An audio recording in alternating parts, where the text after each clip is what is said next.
歡迎收睇6點半新聞。今日嘅主要新聞包括：政府按檢討上調公屋租金2.04%，如果獲通過，最快10月生效。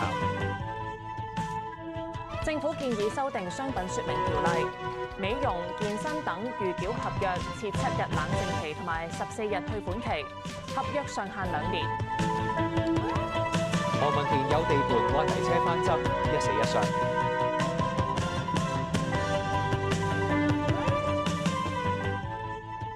各位，政府完成2年1度嘅公屋租金檢討，上調公屋租金2.04%，即係介乎10蚊至128蚊。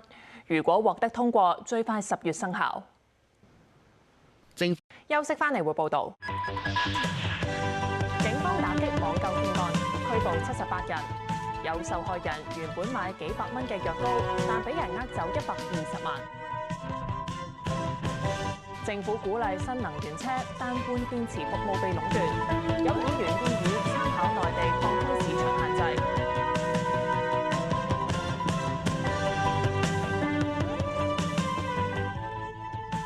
梁氏兄弟再重聚，帶嚟中賽果難以預料。保濟丸130週年呈獻，中年好聲音4，星期日晚8點翡翠台。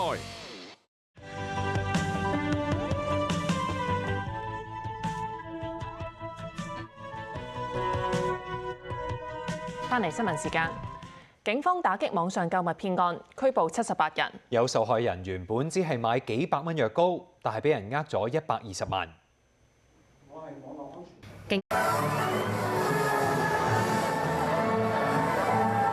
好啦，咁呢度交翻俾你哋。好，唔該。新聞亦都報道完啦，再見。